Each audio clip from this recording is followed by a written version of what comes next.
से शिव से हैं। आपने कहा आओ चलें शिव की ओर। अब तो चल भी रहे हैं, फिर भी परिणाम नहीं है। कष्ट बहुत है, मन भागता रहता है, आखिर क्यों है ऐसा? जब भी जीवात्मा, जब भी कोई इस धरती पर योनिगत होता है, आता है, वो पेड़ हो, जीव हो, इंसान हो, देवता हो, भगवान हो, जब भी वो योनिगत होगा, पैदा होगा इस धरती पर, तब तो धरती के नियम लगेंगे। उसे सुख भी मिलेगा, उसे दुख भी मिलेगा, और आनंद तो मिलता है मात्र शिव की ओर चलने से, उस ईश्वर की ओर चलने से। जब दुख मिलेगा तो याद रखिए सुख भी मिलेगा, जब सुख मिलेगा तो याद रखिए दुख भी मिलेगा। लेकिन जब आनंद मिलेगा तो उसका उल्टा होता ही नहीं है।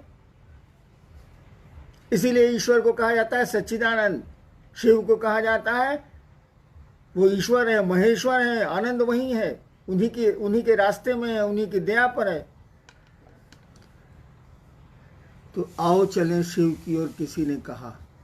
अरे भैया, जिस दर्द से कहा वो दर्द समझ में आया कि शब्द पकड़ा गए? जिसने भी ये कहा कि आओ चलें शिव की ओर, उसके भीतर दर्द था, एक पुकार थी वह शिव की ओर चलने की, कि उसके पास भाव थे, और उस समय उसके पास दूसरा कोई भाव नहीं था। भीतर से उसने आवाज दी आओ चलें शिव की ओर। हम लोगों के लिए तो वो शब्द हैं, आओ चलें शिव की ओर, हे नेवा हे नेवा हे नेवा, वही हो गया, हे नेवा हे नेवा। आओ चलें शिव की ओर। जिसने कहा उसके भीतर दर्द था, एक क्या कहिएगा, उसको एक पीड़ा थी, और इसी दर्द के तहत उसने आवाज दी आओ चलें शिव की ओर। अगर उस दर्द से आप चलते हैं, उस दर्द के पीछे चलते हैं, तो कोई पीड़ा नहीं होगी। पीड़ा तो होती ही रहती है, पीड़ा तो मन झेलता है। पुआल पर सोने वाले को डलना पर सुला दीजिए, रात भर नींद नहीं आएगी। डलना पर सोने वाले को पुआल पर सुला दीजिए, रात भर नींद नहीं आएगी। ये तो मन की स्थिति है। सुख दुख यहाँ कुछ है नहीं, ये सभी घटनाएं हैं। यहाँ तो कोई दुर्घटना होती नहीं है जगत में, सब फिक्स्ड है। यहाँ सभी इंसिडेंट हैं, एक्सीडेंट नाम की कोई चीज़ नहीं है। हाँ, वो बोलचाल में हम लोग बोलते हैं। नेक्स्ट जी, मधेपुरा से शिशु से हैं। उन्होंने पूछा है कि आपके द्वारा लिखित एक किताब जो आने वाली है आओ चले शिव की ओर, वो हम लोगों को कब तक मिलेगी? प्रतीक्षा में है लोग। ज़्यादा उम्मीद है शिवरात्रि को उसका विमोचन होगा। लेकिन इस किताब से क्या हो जाएगा? किताबों की कमी है क्या इस देश में? आओ चलें शिव की ओर किताब लिख देने से कोई शिव की ओर चलता है?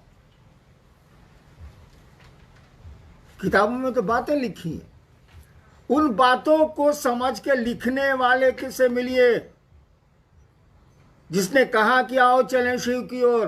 दर्द वहां है, किताबों में दर्द नहीं मिलेगा। आपके कठोर भाव, आपके भीतरी भाव शब्द नहीं दे सकते। कोई रो रहा है दर्द से, शब्द में कितनों बोलेगा, वो स्थिति दूसरे की नहीं होगी। तो किताब लिख देने से क्या हो जाएगा? हाँ, लौकिक रूप से पूछेगा तो चेष्टा है कि महाशिवरात्रि में 2021 में इसको निकाल दिया जाए। इसीलिए क्या मैं बूढ़ा हो गया हूँ, जाने वाला हूँ, तो जो समझा मैंने लिख दिया। लेकिन लिख देने से क्या हो जाएगा? आपके पढ़ लेने से क्या हो जाएगा? अरे पढ़ के उसको जीवन में उतारना होगा। एक ही लाइन तो बहुत है, आओ चलें शिव की ओर। उसके बाद कुछ भी समझने की जरूरत नहीं है। चलिए शिव की ओर। ड्रामेबाजी थोड़ी है आध्यात्म। यहां तो नौटंकी चलती नहीं है। हमको आपको चलना चाहिए, दिल से चलना चाहिए शिव की ओर। फिर किसी किताब की जरूरत नहीं, किसी साधन की जरूरत नहीं, किसी 3 सूत्र की जरूरत नहीं है। चलिए तो सही। नेक्स्ट एक बहुत पुराने गुरु भाई राजीव नगर पटना से हैं, बिहार से।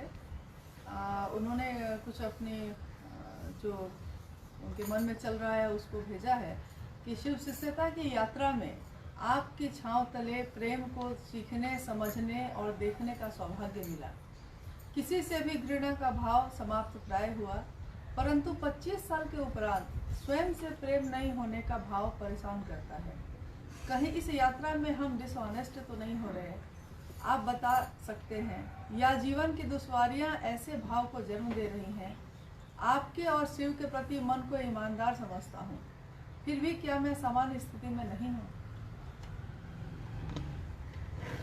वो जीवन की दुश्वारियां जो है ना, जीवन के तंज जो है ना, जीवन की परेशानियां जो है ना, उनको इस मन स्थिति में ले आई है। परेशानियां आती रहती हैं भाई साहब।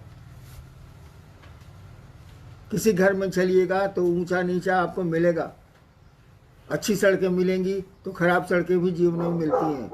सवारियों को ठीक कीजिए, खराब सड़कों से निकल हम अब जाएंगे। मैंने कई बार कहा है कि जब खराब सड़क मिले तो अच्छी गाड़ी कर लीजिए, अच्छी सवारी कर लीजिए, तो झटका कम लगेगा, दर्द कम होगा और शिव की सवारी से। लेकिन शिव की सवारी शरीर नहीं कर सकता है। शिव की सवारी जब करेगा तो मन करेगा। मन ही न शैतान होता है, मन ही न शिव होता है। एक आदमी घायल है और वो बेहोश हो गया है, कोई दर्द नहीं। एक बार मैं कुर्सी पर बैठा था यहीं रांची में, अचानक मैं बेहोश हो गया। इतना मजा आया मुझको, इतना मजा आया कि मत पूछिए। मुझको कुछ भी याद नहीं कौन क्या कर रहा। जब होश में आया तब देखा कि लोग सामने हैं और सब परेशान हैं। मुझको इतना मजा आया, वो जो 1 मिनट का समय था, कुछ भी मुझको पता नहीं चला। हाथ जब कुर्सी से नीचे गिर गए, गर्दन लुढ़क गई, मैं मर गया। बड़ा मजा आया। यानी मन ही न पकड़ेगा इसको कि कोई दर्द है, कोई सुख है। मन जब शिव की ओर चलेगा तो ये झटका कम लेगा और परेशानियां कम होंगी। जहां तक अपने से प्रेम करने का सवाल है, भाई ने लिखा है कि अपने से प्रेम नहीं हो रहा है। भैया अपने से काहे प्रेम कर रहे हो? शिव से प्रेम करो ना। अपना खुद ही समझ में आ जाएगा कि हम लोग क्या हैं। आदमी को शिव से प्रेम करना चाहिए और थोड़ा बढ़िया से नमः शिवाय करिए। शिव को प्रणाम करने की कोशिश करिए। नमः शिवाय कोई दूसरा अर्थ नहीं है। अगर शिव को मन ही मन प्रणाम करते हैं आप, शिव को मन प्रणाम करने की स्थिति में जाता है तो नमः शिवाय की भी जरूरत नहीं है। इस साल नहीं जाता है मन, इसीलिए हम लोग कहते हैं नमः शिवाय करिए। नमः शिवाय तो आपको प्रणाम की स्थिति में ले जाता है। बहुत पावरफुल मंत्र है। उससे ज्यादा पावरफुल कोई मंत्र ही संसार में नहीं है, क्योंकि शिव से पावरफुल कोई है ही नहीं संसार में। इसलिए उनका नाम मंत्र सबसे पावरफुल। इसको किया जाए। जी, एक भाई हैं औरंगाबाद बिहार से। उन्होंने लिखा है कि शिव शिष्य होने की मनोदशा में जब लोग आते थे, लंबे समय तक ये संवाद संप्रेषित किया जाता था कि जागा जागा महादेव के उद्घोष के साथ अंतरिक्ष को प्रेषित किया जाता था। जो आपकी शिष्यानुभूति में लिखा भी है कि यह प्रेषण वायुमंडल में ध्वनि के संप्रेषण का भाव प्रत्यक्ष या अप्रत्यक्ष जीव आत्माओं को सूचित करने के विज्ञान पर आधारित है। तो इसमें प्रत्यक्ष और अप्रत्यक्ष जीवात्मा किसके लिए कहा गया है? प्रत्यक्ष तो हो गए आदमी। प्रत्यक्ष या सब कुछ जो दिख रहा है सो प्रत्यक्ष है। कोरोना भाई साहब दिख रहा है, कोविड-19 का कीड़ा दिख रहा है, और क्या जुलूम ढाया हुआ है सो देख लीजिए। त्रस्त है लोग, विश्व त्रस्त है, देश परेशान है। कोरोना तो दिख नहीं रहा। ऐसे असंख्य जीव हैं। जीव तो है वो, तभी उसके एक्शन है, तभी वो फेफड़ा को फुटबॉल की तरह खड़ा कर देता है ना जीव। तो कहा गया कि दृश्य अदृश्य दोनों जगत की जीवात्माओं के लिए यह संप्रेषण कि किसी ने शिव को अपना गुरु माना है काम करता है। इसीलिए संप्रेषण दिया हुआ है। अब तो घोषणा को भी बहुत महत्वपूर्ण हम लोग नहीं मान रहे हैं, क्योंकि घोषणा करने से क्या हो जाएगा।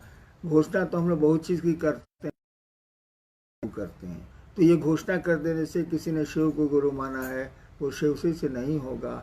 शिवसी से जब हो जाएगा तब ये घोषणा चरितार्थ होगी, सार्थक होगी।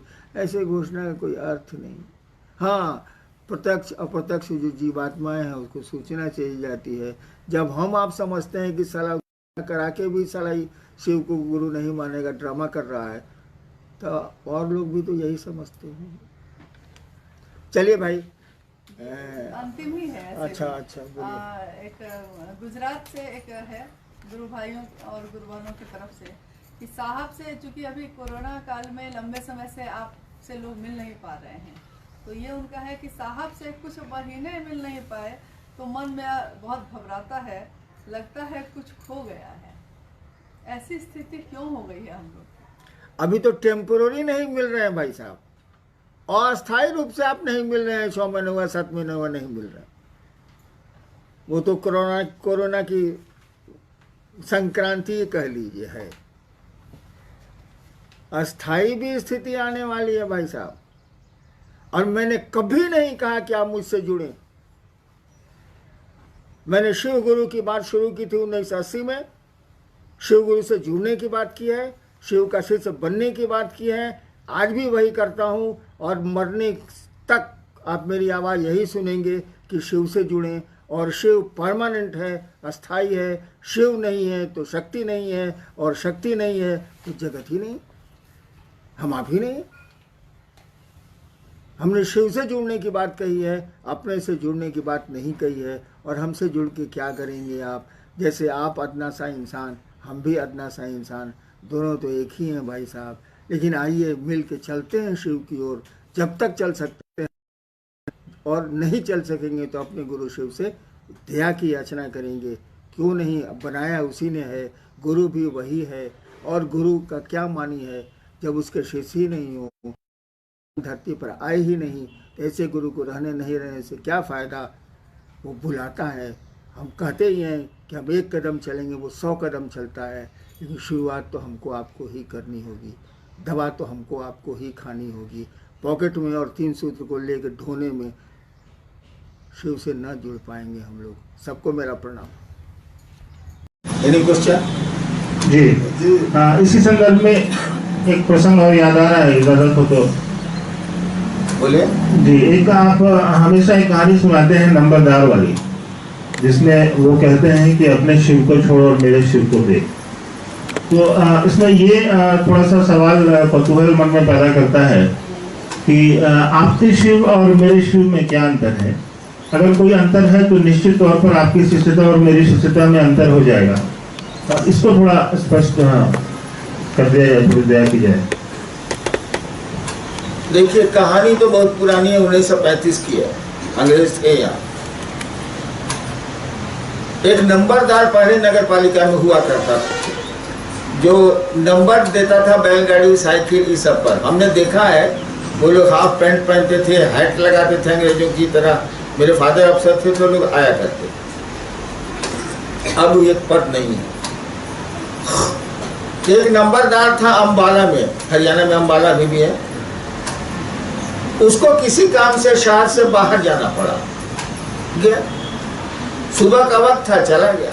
उस समय बस्तियां नहीं थी, घर बड़े बहुत कम थे।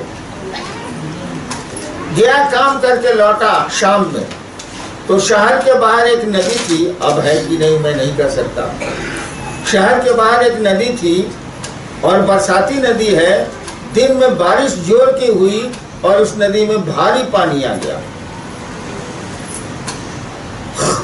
बरसाती नदी में पार करने के लिए नाव नहीं रखी जाती है, क्योंकि पानी आएगा तब न नाव की जरूरत है। पानी नहीं है, इसीलिए कोई नाविक नाव नहीं रखता। परमानेंट नदी में न नाव रहती है। कि टेम्पोररी नदी में, पहाड़ी नदी में तो लोग पैदल और जीप से हम लोग नदी में उतार देते। जब वो लौटा तो बहुत पानी था उसमें, और कहाँ जाता, न कोई आदमी न घर, हो चुका अंधेरा। अब लौटेगा तो अंधेरे में जाएगा कहाँ? आपका जमाना तो है नहीं कि नदी के किनारे घर बसेंगे, कुछ नहीं था। वो खड़ा होकर सोच रहा था कि हम क्या करें, हम तो फंस गए। वर्दी में था, उसका जो नगर पालिका की वर्दी होती है उसमें था। वहां पर एक साधु खड़ा।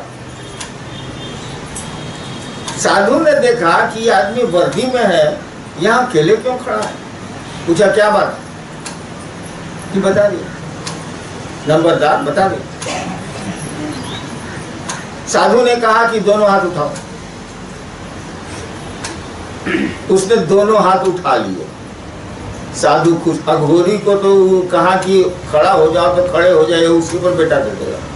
सबका मुठ का कोई ठिकाना होता नहीं है, जैसा महादेव मुठिया वैसा उनका सब आदमी मुठिया। खुश हो गया।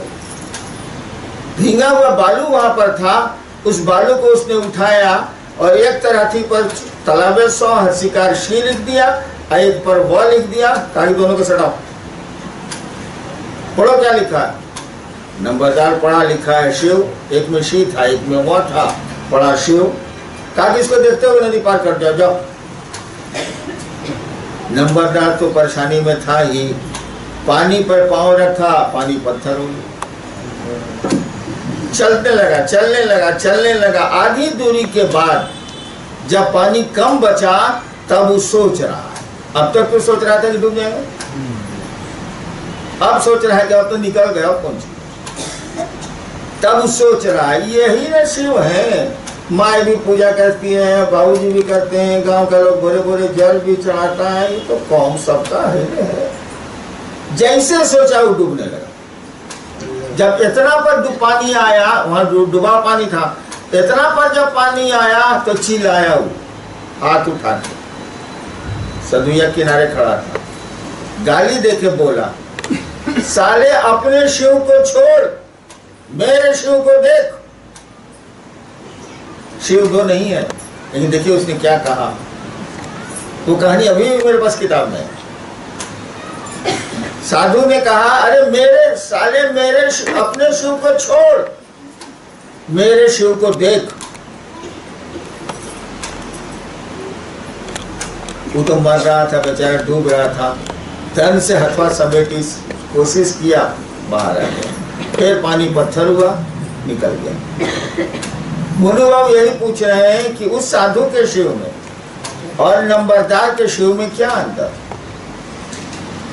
अंतर यही था कि दूसरे के बेटे को भी आप बेटा कहते हैं और अपने बेटे को तो बेटा कहते हैं। दूसरे का बेटे को चोट लग गई तो आप सूचना लेंगे कि क्या हुआ, कैसे हुआ, और दोनों को बेटा ही कह रहे हैं आप। लेकिन अपने बेटे को अगर चोट लग गई तो आप सूचना नहीं लेंगे, सीधे दौड़ने लगेंगे, कहाँ गया कहाँ गया, कहाँ क्या हुआ क्या हुआ क्या हुआ। यही अंतर है। दूसरे का बेटा है, आपका बेटा अपना बेटा है। जिस दिन महादेव को अपना समझिएगा उस दिन वह महादेव आपका होगा। जिस दिन सबका समझिएगा उस दिन सबका है, समझिए कौन सी। और इसीलिए मैंने 17 जनवरी को कहा था महोत्सव में, जैसा मुझको याद है, कि सार्वजनिक सत्ता या संपत्ति जो सबकी होती है, सार्वजनिक सत्ता या संपत्ति किसी की अपनी नहीं होती। ट्रेनवा में आए हैं आप लोग, बस में आए हैं, बचा के आए हैं कि ट्रेनवा में दाग नहीं लगे। नेटा निकाले और ट्रेन के AC फर्स्ट AC 2 के पर्दा में खुश। अपनी कार के पर्दे में नेटा पूछिएगा भाई साहब।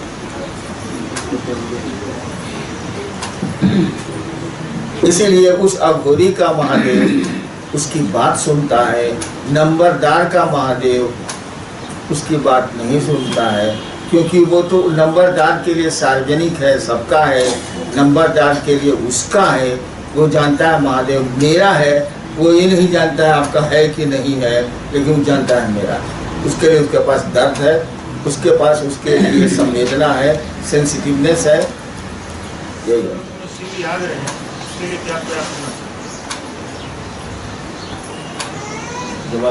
3 सूत्र का पालन। पहले उनका जिज्ञासा सुनाइए हम लोग को। इनका कहना है कि अच्छे और बुरे वक्त में शिव याद रहें।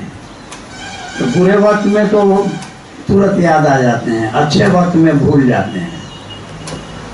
तो याद रहें, इसके लिए ये 3 सूत्र जो है ना, आपको वो दिमाग में चलता रहेगा तो बैठ जाएगा। तब अच्छा हो या बुरा हो, जिस हाल में रहेंगे आपको महादेव याद आएंगे। जब अपना समझिएगा, अपने घर का मालिक समझिएगा, अपना मालिक समझिएगा, तब तो 2 लाख रुपया भी आवेगा तो कहिएगा सरकार 2 लाख रुपया मिला है।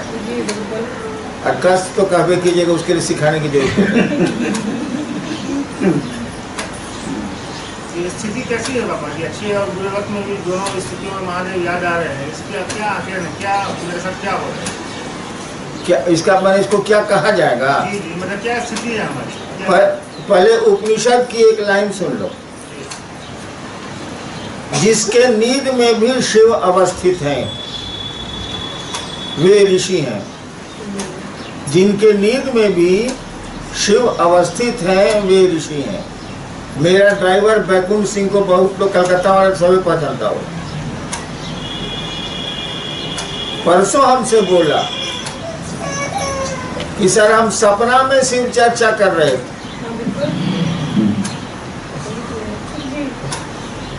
हम उसको मैंने कोई जवाब नहीं दिया, लेकिन खुद मैंने सोचा कि साला महादेव तो ड्राइवर को ऋषि बना दिया। दिन भर चर्चा करता है अपने काम के अलावा, काम तो उसको बहुत रहता है, मेरा ही ड्राइवर है। और तब वो कहा कि सर जो हम 1 घंटा या सुबह उठ के जो शिव लोगों को शिव से बना रहे हैं यहीं रांची में, कहता है कि सर सपना में भी शिव चर्चा हम करते हैं। मैंने सपना में देख रहे हैं कि शिव चर्चा कर रहे हैं। तो महादेव ने तो एक ड्राइवर को ऋषि बना दिया। तो जिसके सुख और दुख दोनों में शिव याद आते हैं, समझ लीजिए सपने में भी शिव याद आएंगे। और ऋषि वही है। ऋषि मुनि का सुना है ना किस्सा? ऋषि वही है। तो शिव के शिष्य की परिभाषा यही होगी, एक तरह से कहा जा सकता है इसके। हाँ बिल्कुल बिल्कुल। और 2 के बीच का समय था। अंधेरे में घड़ियां क्या देखेंगे आप, हाथ भी नहीं दिखता है।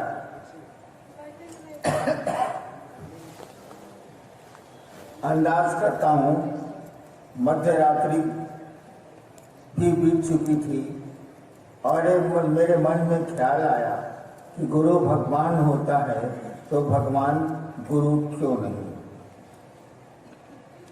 क्योंकि उसके पहले मैं 14 साल बचपन से लेके 74 तक मैं तरह तरह की साधना और क्रिया और पूजा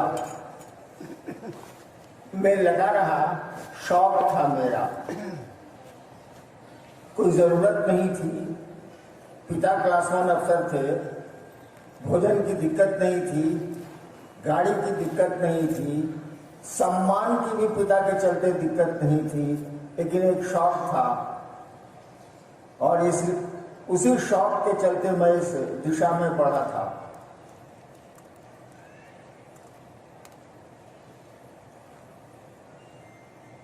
थोड़ा देर सुस्ताए देव तो हम बोले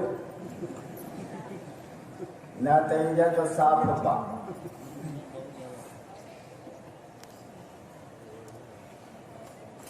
और जिस दिन मैंने शिव को अपना गुरु बनाया, सोचा था कि गुरु भगवान होते हैं तो भगवान गुरु क्यों नहीं? मैंने अपने पिता से सुन रखा था कि भगवान शिव को बोलते हैं, उन्हीं को ईश्वर बोलते हैं, उन्हीं को महेश्वर बोलते हैं। मैंने सुना था, लेकिन ये नहीं जानता था कि शिव गुरु है, मुझको नहीं मालूम था।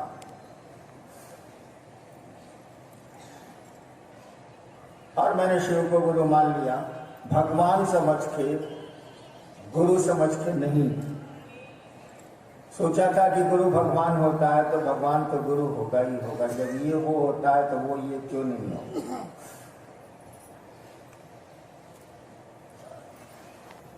शिव से सीता का दौर चलता रहा। मेरी शिव से सीता का दौर चलता रहा। एक मेरी आदत है, मैं जिद्दी किस्म का आदमी हूं।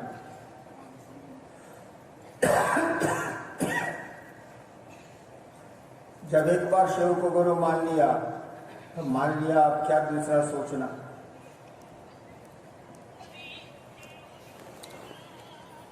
और आज ये स्थिति है कि तन्हा शुरू किया था, अकेले चलना शुरू किया था, लोग मिलते गए, कर्मा बनता गया। आज आप भी हैं, हम भी हैं, इतनी संख्या है। बाहर निकलेंगे तो आपकी भी संख्या करोड़ों में है, शिव शिष्यों की भी संख्या करोड़ों में है। आप इसको जानते हैं।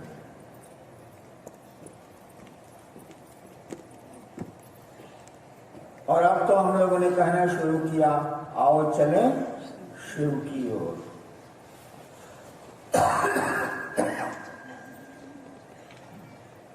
ऐसा मत समझिएगा कि एक शब्द है, एक बोली है, एक छोटा सा वाक्य है, ऐसा नहीं। जैसे माँ एक शब्द जरूर है, लेकिन उसके पीछे बड़ा प्रेम छिपा है। पिता एक शब्द जरूर है, लेकिन उसके पीछे कोई सत्ता छिपी है और हमारा आपका उससे जुड़ाव छिपा है। बहन भी, सारे रिश्ते उसी तरह होते हैं और गुरु शिष्य का भी रिश्ता उसी तरह का होता है। आओ चलें शिव की ओर। आवाज नहीं है ये, वाक्य नहीं है ये, बोली नहीं है ये, एक दर्द है, एक दर्द भरी पुकार है जो अंतरिक्ष से आ रही है, कहीं दूर से आ रही है, किसी को पता नहीं कहां से आ रही है, लेकिन कानों तक आ रही है। आओ चलें शिव की ओर। और हम आप उस ओर खींचे चले जा रहे हैं और हम लोग भी मिलकर नारा दे रहे हैं, आओ चलें शिव की ओर। ऐसा मत समझिएगा कि ये नाराबाजी है, ऐसा मत समझिएगा कि ये बोली है, ऐसा मत समझिएगा कि शब्दों को जोड़ा गया है। ये दिल का दर्द है। कहा मैंने, एक दुख भरी पुकार है, एक आकर्षित करने वाली आवाज है जो हमको आपको उस शिव की ओर, जगत की ओर ले चल, जगत से के लोगों को उस ओर ले चलने में सहायता कर रही है और हमको आपको उस शिव की ओर बढ़ा रही है।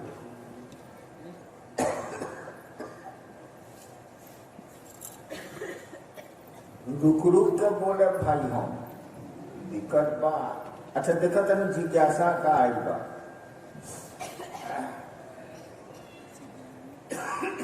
शिव की शिष्यता की सुलभता का रहस्य क्या है? क्या आप स्वयं तो नहीं? क्या? शिव की सुलभता का रहस्य क्या है?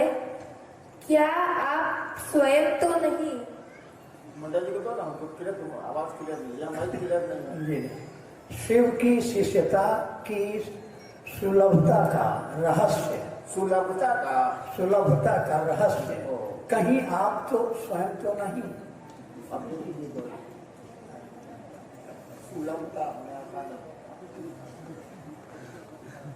एक जिज्ञासा आई है, थोड़ी बेतुकी है।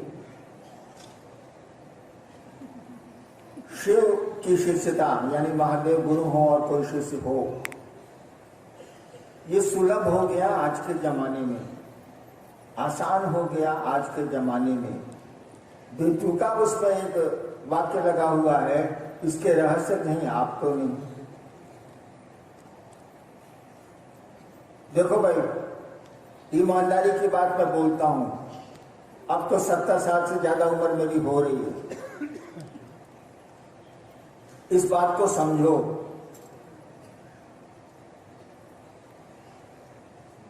मैं अपने को कहता हूं मैं शिव का शिष्य हूं, ये भी कहता हूं कि शिव मेरे गुरु नहीं है। एक बार पटने में यही मैं बोल रहा था कि शिव मेरे गुरु नहीं है, मैं शिव का शिष्य जरूर हूं। अभी जिसने मंच पर मुझको बुलाया मेरी बेटी ने, ये उस समय हिंदुस्तान अखबार में सब एडिटर थी, वो भी बैठी हुई थी। तो पत्रकार को तो जानते ही हैं, वो सवाल करता है। मेरी बेटी ने पूछा कि आपके गुरु शिव नहीं है। बहुत साल पहले की बात है, 15 साल पहले की बात है। शायद मैं उन दिनों पटना कंट्रोल रूम का इंचार्ज था, ज्यादा हो गया, 19-20 साल हो गए। मेरी बेटी ने पूछा, आप कहते हैं कि शिव आपके गुरु नहीं, फिर आप कहते हैं कि आप शिव के शिष्य हैं, ये दोनों कैसे संभव है? अब उस दिन मैंने क्या समझाया था मुझको याद नहीं है, लेकिन मैं समझता हूं यही सच है। जिस दिन मैंने शिव को गुरु माना था, राउरा पुराण जिला के मुख्यालय। उस दिन तो मुझको कुछ भी नहीं मालूम था कि शिव गुरु हैं या भगवान को अपना गुरु बनाओ, मुझको कुछ मालूम नहीं था। खुद बखुद मेरे मन में ये ख्याल आया था। मेरा स्वभाव थोड़ा जिद्दी वाला है, मैंने पकड़ लिया कि अब मैं शिव को गुरु बनाऊंगा। 3 शर्तें भी बनाई। मेरी आवाज मेरा साथ नहीं दे रही है, इसीलिए वो उतना नहीं बोल रहा।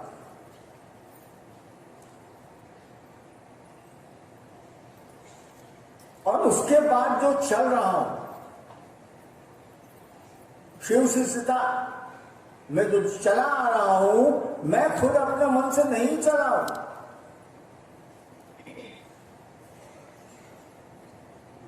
गले में पट्टा है जिसे कुत्ते को होता है, और जंजीर सिक्कड़ किसी दूसरे के हाथ में है।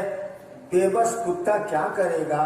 जिधर चेन खींचा जाएगा उधर उसको जाने की लाचारी है, वो घिसट के जाए या ऐसे जाए। उस शिव ने मुझको अपना शिष्य बनाया, मैंने उनको गुरु बनाने की कोई चेष्टा ही नहीं की है, कोई कोशिश ही नहीं की है। तो इसलिए शिव शिष्यता की सुलभता, मैंने आसानी से महादेव का चेला भोई, शिव शिष्यता की सुलभता का कारण मैं नहीं हूं। अगर इस भ्रम में आप हैं तो इसको छोड़ दीजिए। शिव शिष्यता की सुलभता के कारण मात्र शिव है, मात्र वही महादेव है। उसकी दया आपको शिव का शिष्य बनाती है, उसी की दया आपको शिव का शिष्य नहीं शिव बनाती है। नेक्स्ट। अपनी क्षमता के अधीन जैसे शिव गुरु की ओर बढ़ता हूँ, प्रतीत होता है कि अभी भी मैं बहुत पीछे हूँ। क्या बुद्ध की तरह शिव शिष्यता में भी कई जन्म लेने पड़ेंगे? हेमचंद्र प्रसाद। अपनी क्षमता के अधीन जैसे जैसे गुरु की ओर बढ़ता हूँ, प्रतीत होता है कि अभी भी मैं बहुत पीछे हूँ। क्या बुद्ध की तरह शिव शिष्यता में भी कई जन्म लेने पड़ेंगे? पहले आप जानते कैसे हैं कि बुद्ध की तरह कई जन्म लेने पड़ेंगे? How you know it? आप जानते कैसे हैं? इसीलिए उदाहरण गलत है, उपमा गलत है। जहां तक भगवान शिव को अपना गुरु मान के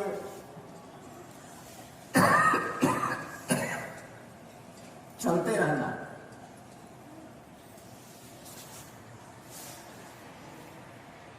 और ये समझना कि मैं अभी बहुत पीछे हूं,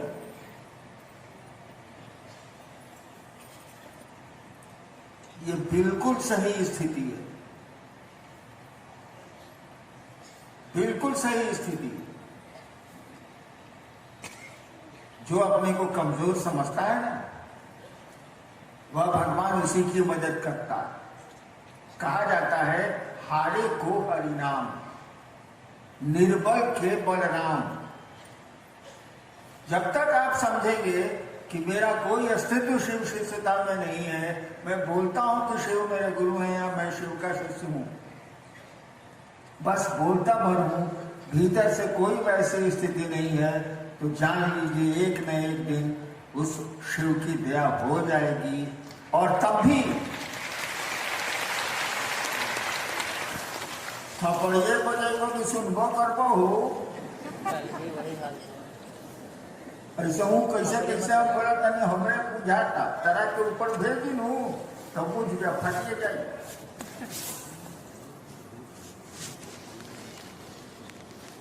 और जिस दिन आप शिव के शिष्य सचमुच में हो जाएंगे, उस दिन भी वही स्थिति आपकी रहेगी, और आप समझेंगे कि दुनिया बहुत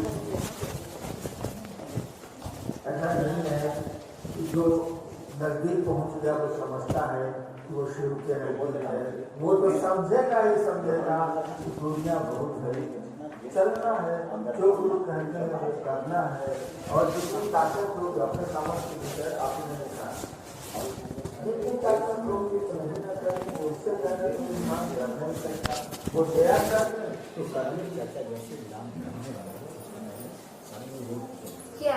जो सिर्फ चर्चा नहीं कर पा रहे हैं या सिर्फ चर्चा में नहीं जा पा रहे हैं वो शिव से नहीं है या नहीं हो सकते? वे शिव से नहीं है या नहीं हो सकते हैं। देखो यार, हम चौहत्तर में शिव को गुरु माना था, कोई जो मनवा दिया था दिखता नहीं था, हम क्या करें। कोई चर्चा मुझको नहीं थी। 8 साल तक तो मैंने किसी को कहा ही नहीं कि मैंने शिव को गुरु माना। मुझको लगता था यहाँ पे ठगी है, ये तो शरीर में नहीं है और वो भी बनाएगा, न बोलेगा न कुछ बताएगा, इसलिए मैं किसी को कुछ कहता ही नहीं था। जब सरकार ने मुझको मजिस्ट्रेट के रूप में बदल दिया जिले में मधेपुरा में, तब वहां स्मशान के मेरे साथी थे स्कूल के, उनको मैंने बताया और तब मैंने जाना कि शिव गुरु है, मुझको नहीं पता था। ये किसने कह दिया कि जो चर्चा नहीं करेगा वह शिव से नहीं होगा और जो चर्चा करेगा वो शिव से होगा? इस गलत फहमी में मत रहिएगा भाई साहब। हमारे बगल में फिलॉसफी के हेड ऑफ डिपार्टमेंट रिटायर्ड बैठे हुए हैं, जिन्होंने अभी जिज्ञासा पढ़ी है। ये फिलॉसफी के हेड ऑफ डिपार्टमेंट रहे हैं, फिलॉसफर हैं, दार्शनिक हैं ये, कि पढ़ाते हैं दर्शन शास्त्र। विज्ञान पढ़ाने वाला वैज्ञानिक होता है। कहाँ सुन लिया है? स्कूल में मास्टर विज्ञान पढ़ाता है, वो वैज्ञानिक हो, दूसरे की थियरी बताता है, वो वैज्ञानिक नहीं होता। आर्किमिडीज तक सिद्धांत बताने वाला आर्किमिडीज नहीं है, तो संतोष पांडे है जो स्कूल में पढ़ाता है। तो शिव चर्चा करने वाला शिव का शिष्य होगा, इस गलत फहमी में मत रहिएगा, ठग भी हो सकता है। शिव चर्चा करने वाला जिसकी आवाज अच्छी होगी, जिसकी भाषा अच्छी होगी, वह तो 2-2 लाख के मजमे जुटा लेगा। और चर्चा के बाद वो क्या क्या करता है आपको भी पता है, हमको भी पता है। जितनी कुरीतियां हैं समाज की, जितना गड़बड़ मामला समाज में हो सकता है, जितनी कोशिश शिव को बदनाम करने के लिए समाज में हो सकती है, सारा काम वो करता है। और उसके मजमे में 1.5 लाख लोग इकट्ठा होते हैं। नहीं होते? भैया नहीं होते? मैंने देखा है, मैं देखता हूं, चर्चाओं के नाम पर पैसे नहीं इकट्ठे किए जा रहे हैं, चर्चाओं के नाम पर सम्मान और सुविधा नहीं खरीदी जा रही है। शिव को बेच के धरती खरीदने का सिस्टम नहीं है क्या? शुरू से था, आज भी है। इसीलिए जो चर्चा करता है मत समझिएगा कि वो शिव शिष्य है। विज्ञान पढ़ाने वाला वैज्ञानिक नहीं होता है। और ऐसी चर्चाओं में आपको जाना भी नहीं चाहिए। हमें तो छुछुंदर है, जहां सुना शिव चर्चा हो रही है, फुड़ुक फुड़ुक फुड़ुक पहुंच गए। तो शिव चर्चा करने वाला क्लास 1 कमीना है, अपने गिरेगा, सुनने वाले को भी गिराएगा। ऐसी चर्चा में क्यों जाते हैं? पहले पता लगाइए कि वो आदमी क्या है, पहले पता लगाइए कि वो पैसा कमाने के लिए शिव चर्चा कर रहा है, सम्मान के लिए शिव चर्चा कर रहा है, सुविधा के लिए शिव चर्चा कर रहा है, आपको लूटने के लिए शिव चर्चा कर रहा है। पता लगाएंगे वो सही में अगर शिव शिष्य है, उसकी चर्चा जरूर सुनिएगा, आपको लाभ होगा। जो शिव शिष्य नहीं है वो तो सारा रंगा सियार है, चर्चा करता है तो शिव शिष्य कैसे हो जाएगा? और जो चर्चा नहीं करता है वह भी शिव शिष्य है भाई साहब। चर्चा करना शिव शिष्यता के लक्षण नहीं है। आपके मन की चाहत क्या है? रघुआ चाहत का पानी से बताई, शिव के गुरु मान के महादेव की ओर चले के बाद कि धरती खरीदे के बाद महादेव को पूछ के, महादेव की चर्चा करके लोगों ने धरती खरीदी है, खरीद रहे हैं शिव शिष्यता में। इसको रोकना होगा, आपको होशियार होना होगा। क्या साहब को शिव शिष्यों द्वारा शिरोमणि कहना तार्किक है तो कृपया प्रकाश डालें।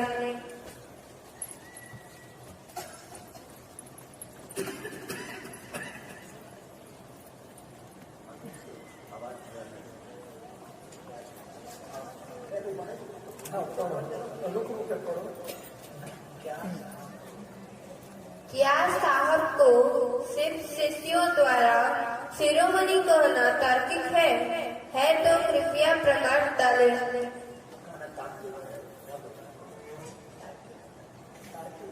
ए बाबू सुना,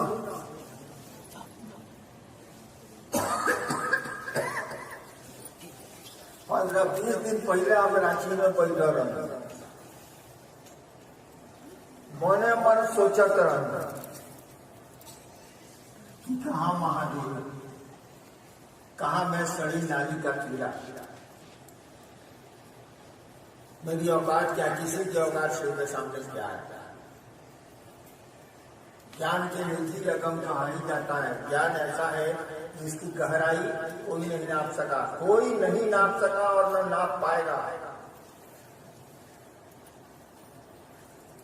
तो शिव अपने शिष्यों का मन बढ़ाते हैं। उन्होंने तुरंत जवाब दे दिया, नालियां भी मंदिर को जाती हैं। हमने कहा कि हम कहाँ सड़ी नाली के कीड़ा, कहाँ आप महादेव। तो उत्तर उधर से उन्होंने तो दे दिया कि नालियां भी मंदिर को जाती हैं। तुम नाली समझते हो, तुमको 24 आवर्स फ्रीडम है कि तुम मेरे पास आओ, दुनिया में जाओ। पुजारी और भक्तों को तो समय पर ही पट फूलेंगे। ए बाबू, हम शिरोमणि ना होगी, जूता चप्पल के नीचे वाला हिस्सा होगी। सीता की शिरोमणि कोई आया होगा तो आया होगा। आप बने मैं कोशिश करूंगा, आप बने मैं आशीर्वाद दूंगा, मुझको नहीं बनना।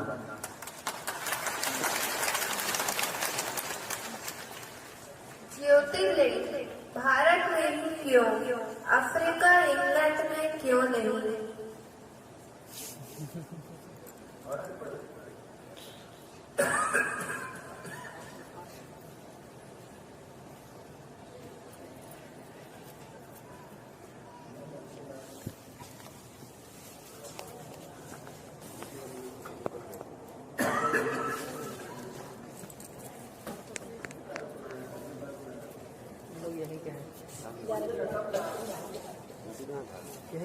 शिव का 11 है, 12 ज्योतिर्लिंग क्यों, 10 या 13 क्यों नहीं? सवाल ज्योतिर्लिंग पर आया।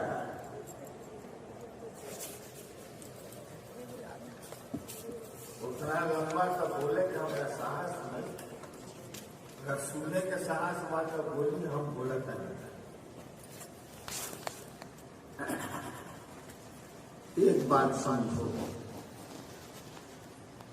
आदमी या कोई जीव, कोई पात्र 3 चीजों से पैदा होता है। कोई जीव, कोई सृष्टि में उपलब्ध कोई वस्तु 3 चीजों से बनी होती है। क्या क्या? एक वो, यानी जैसे हम, आप, ये माइक, ये बिल्डिंग, एक वो। दूसरा समय, टाइम, और तीसरा स्थान। कहा जाता है स्थान, काल और पात्र। पात्र हम आप हैं, स्थान मालूम ही एक जगह है, और समय आप जानते ही हैं। और समय कब पैदा होता है?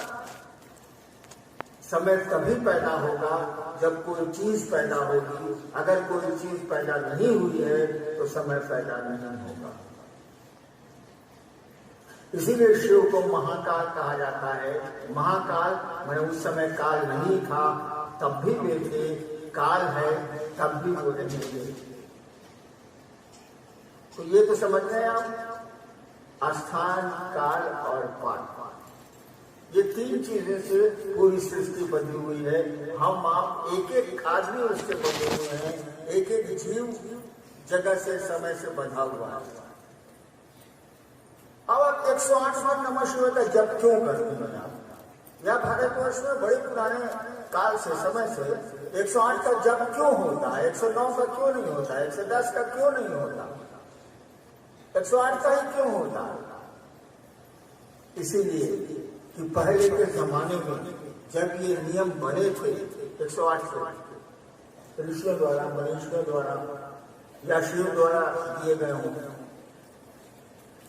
तो स्थान को निकाला जाता है चौहद्दी से। हम लोग कोर्ट करते थे तो कोई जमीन का झगड़ा होता था तो उसमें पहले चौहद्दी उसमें रहती थी कि उस जमीन के चारों ओर क्या है, उत्तर दक्षिण पूर्व पश्चिम क्या है। तो चौहद्दी हो गई चार, यानी किसी चीज को, कोई चीज कहीं खड़ी है ये जानने के लिए चार दिशाएं आप बता दीजिए कि उसके चारों ओर क्या है, आदमी समझ जाएगा कि वहां पर स्थान हो गया चार। उस समय की गणना होती थी मुहूर्त से, नक्षत्रों से। 27 नक्षत्र माने जाते हैं, 27 हो गया समय, 4 हो गया स्थान, 5 तो हम आप तो 27 को 4 से गुना कर दिया गया, हो गया 108। स्थान को समय से गुणा करके हो गया 108। और मंत्र कौन जपेगा? पात्र। नमः शिवाय कौन करेगा? पात्र। यानी वह पात्र नमः शिवाय करके स्थान और काल में अपनी सुविधा के लिए परिवर्तन कर सकेगा। इसीलिए ये सिस्टम बना हुआ है। अब देखो, सवाल आया है कि ज्योतिर्लिंग कुछ नहीं। शंकराचार्य ने कहा था शिवं केवलं भास्कं भास्का नाम, शिव मात्र प्रकाश। राइट। ज्योतिर्लिंग का माने हुआ वह प्रतीक, लिंग माने प्रतीक, वह प्रतीक जिसमें अग्नि ज्यादा हो, तेज ज्यादा हो, अग्नि तत्व ज्यादा हो तो ज्योतिर्लिंग हो। वो शिव का ही प्रतीक है, उसमें अग्नि तत्व ज्यादा है।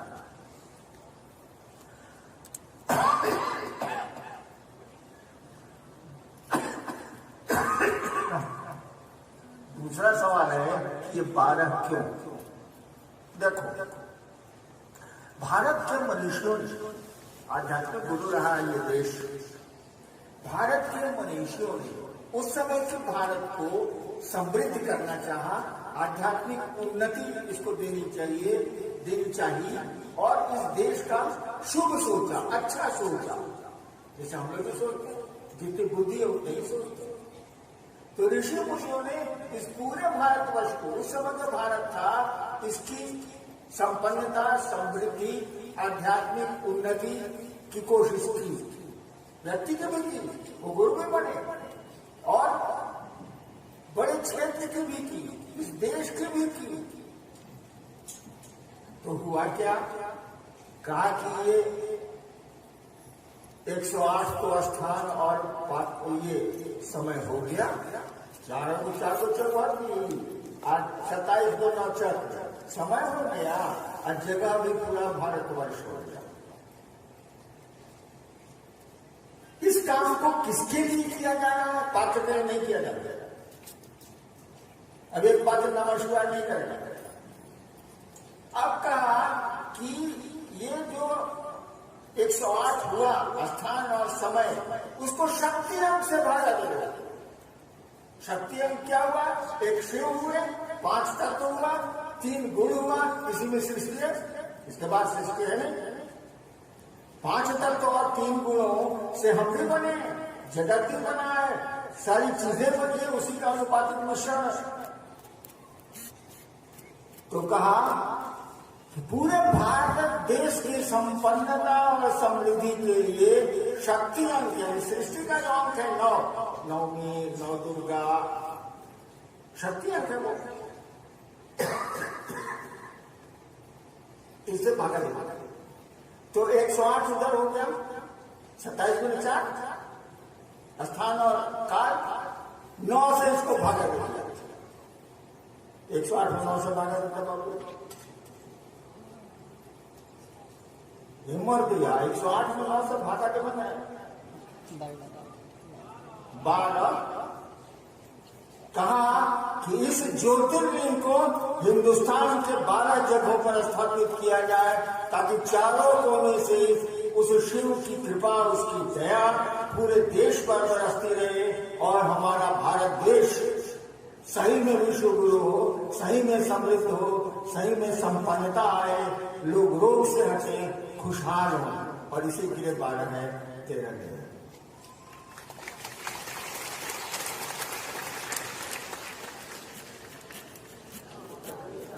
उस समय यहाँ तो मनुष्य भारत के उत्तरों को चले, उस समय तो कॉम्पिटिशन भी नहीं था। नेक्स्ट, परमात्मा सहज प्रेम से लभ्य है। चलिए ना, देवताओं को देखने के लिए, दर्शन करने के लिए भाव की जरूरत है, लेकिन परमात्मा को, शिव को पाने के लिए सहज प्रेम से ही उनसे मुलाकात होती है। आपको जरा समझा दे। मंडली की जैसा तो मंडली समझाए।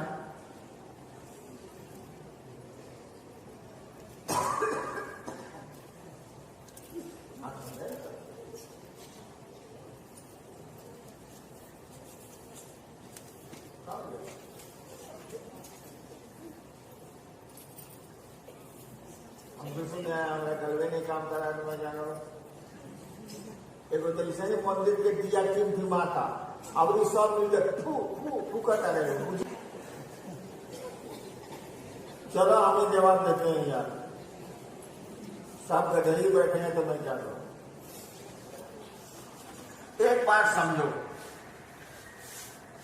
तुम्हारे पास एक मशीन है, हर आदमी के पास, जानवरों के पास भी है, लेकिन वो स्वतंत्र नहीं है। हमारे तुम्हारे पास एक मशीन है जिसको मन बोलते हैं, मन, माइंड। मन क्या है? तुम मन नहीं हो, ये दिमाग में रखना। मन नहीं हो तुम, दिमाग में रखना। तुम शरीर भी नहीं हो, शरीर तो नहीं है कि छुट ही जाता है। मन भी नहीं हो तुम। कोई तुमसे कहता है ये भोलिया आज बॉक्सर चलो, तो आप कहते हैं मैं मरते आज मोने नहीं थे, तो कहते नहीं आज मोन नहीं क्या मेरा बॉक्सर जाएगा। यानी मन कोई दूसरी चीज है, आप नहीं है भाई साहब। जैसे आप कहते हैं हमारा चप्पल टूटल बा, हमने गए, वैसे ही आप कहते हैं आप चप्पल हैं, वैसे ही आप कहते हैं आज मेरा मन नहीं है मिठाई खाने का, सिंघाड़ा हो तो दो। यानी आप मन नहीं है भाई, शरीर तो नहीं है, मन भी नहीं है। इस सवाल पर हम नहीं जाएंगे, तब आप हैं कौन, इस पर नहीं जाएंगे। मन की मशीन में एक चीज पैदा होती है, वो है आपका हमारा सोचना, हमारा आपका विचार। जो हम सोचते हैं वो मन की मशीन में पैदा होती है।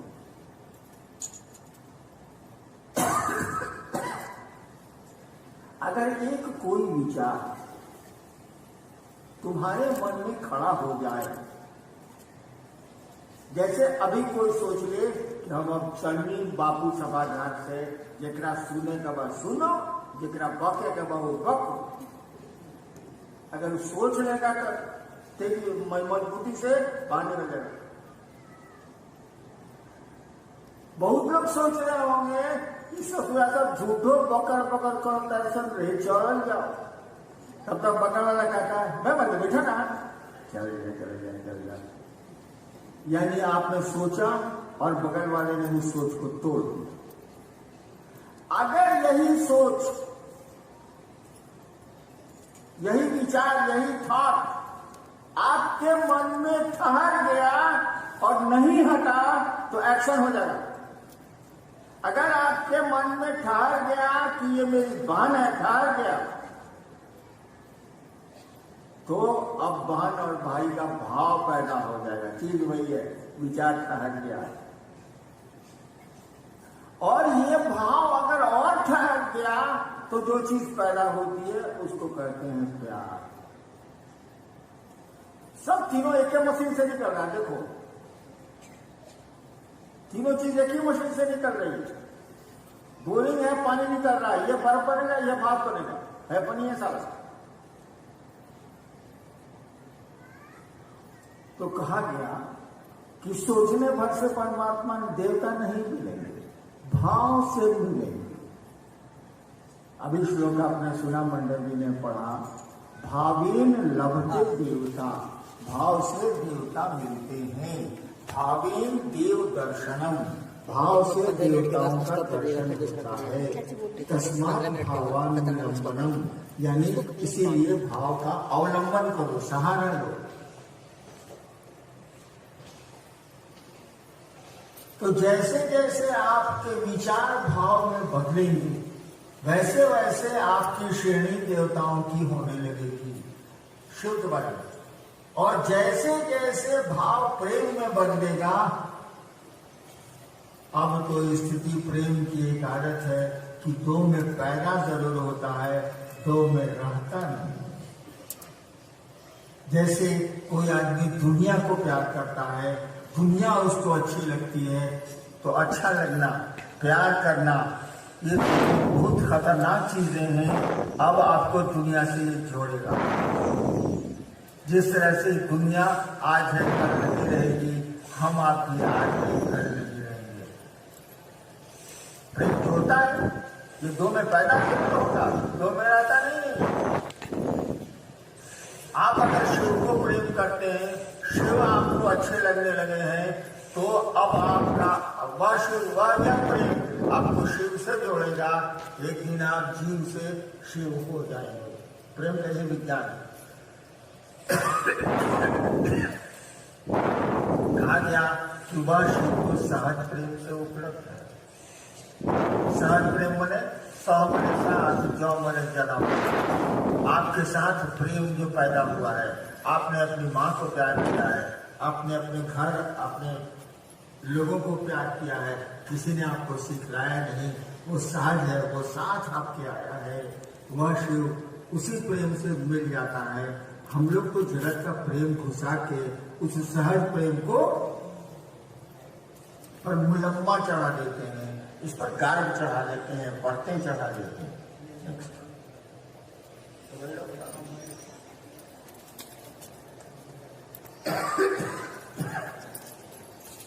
तो बोले नहीं, हमरा के छोड़ दे वो। आज बक्सर, जहानाबाद, इन इलाकों की संगोष्ठी कार्यशाला, आप इस कार्यशाला में आए, ये मेरा सौभाग्य। आप नहीं आते तो इस बीमारी की अवस्था में दो ही शब्द मैं आपसे शिव के बारे में नहीं बता पाता। आपने मौका दिया मुझको अपने गुरु शिव की चर्चा करने को। आपके एहसान है मुझ पर, जब कहिएगा लौटा दूंगा।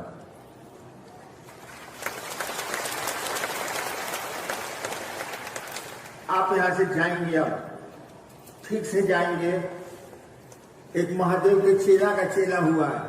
महादेव के शिष्य थे मच्छिंद्र नाथ, उनका शिष्य था गोरखनाथ। तो गोरखनाथ एक जगह लिखते हैं कि साधु कैसा होना चाहिए।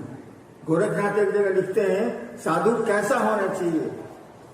कहा कि हवा की न बोली बा, बहुत लोग बोले हवा कुत्ता तक बोलता है, हवा की न बोली बा, ठबा की न चली बा। तो ठमक ठमक के नहीं चलेंगे। हवा की न बोली बा, ठबा की न चली बा, धीरे धरिबा पाँव। अपने कदम को धीरे धीरे बढ़ाएंगे। गरम न करीबा, हम ढेर पैसा वाले हैं,